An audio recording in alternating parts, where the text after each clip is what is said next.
Thank you, General Quintus, to General Nicholson, Ambassador Bass, to all the members of the United States Armed Forces, our allies and partners. It is my great honor to join you here at Bagram Airfield in Afghanistan with the men and women of resolute support.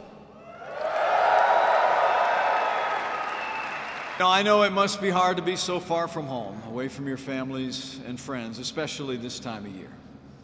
So in this season, I just want you all to know that you're on the hearts of the American people. In gatherings large and small all across this country, in the communities from which you come, I know there'll be a place saved at the dinner table for every one of you. And I also want you to know that millions of Americans will breathe a prayer of thanks for your service and for your safety as you stand for our freedom in this distant land. But whether you wear the uniform or you're here as a civilian, each one of you have stood up and stepped forward to defend our nation, our people, and our very way of life. And your leadership and your service speak louder than any words I could say here tonight. You're patriots. You are heroes.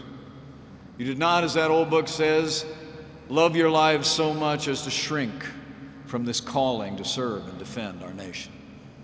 And while you come from the rest of us, you are the best of us. Every day you prove a truth of history anew. The armed forces of the United States are the world's greatest force for good, and you are a part of those armed forces here in Afghanistan. And during this special season, this very base, Bagram Airfield, has been at the heart of our campaign from the very beginning. It's a bastion of strength and a beacon of freedom in this corner of the world.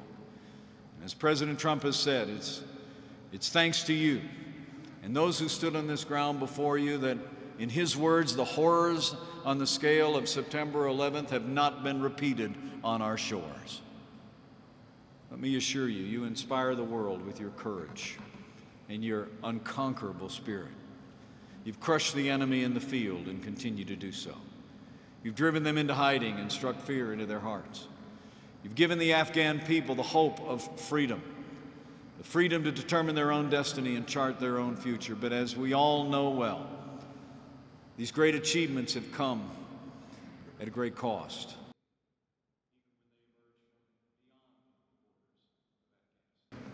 We're making real progress in this fight for freedom in Afghanistan. We've dramatically increased American airstrikes, and together with our Afghan partners, we've put the Taliban on the defensive. We've prevented them from launching a major campaign against a provincial capital for the first time in 3 years. We've targeted the Taliban's funding as never before through renewed attacks on its drug trafficking networks. And thanks to the leadership of your Commander-in-Chief and the courage of all of you, in another field of battle, ISIS is on the run. Their capital has fallen. Their so-called caliphate has crumbled from Iraq to Afghanistan and everywhere in between. Thanks to our new strategy, our allies have stepped up as never before. This very gathering is proof. Resolute support has already brought together the United States with 38 other countries from NATO across the wider world. They're sending their best and their bravest to this coalition. Today, you stand shoulder to shoulder with them in defense of freedom. The Afghan people are a proud and noble people who have suffered long. In the 1980s, during their long war with the former Soviet Union. In the 1990s, under the brutal rule of the Taliban. And in recent years, from the terrorists and militant who continue to threaten their homes and their families, and who have claimed the lives of more than 35,000 brave Afghan soldiers, security forces, along with countless civilians. But through all the strife, through all their struggle, the Afghan people, those you serve alongside in their armed forces today, have never lost their love of freedom, never lost their courage or their yearning to live in a land free of terror and war. And let the people of Afghanistan know the United States of America stands with them.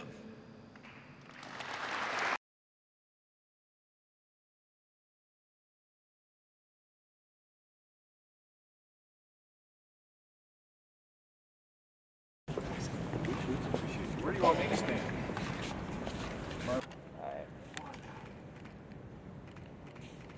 I had the privilege of developing a relationship with President Ghani and Dr. Abdullah, but it was very important to us to get down to the palace.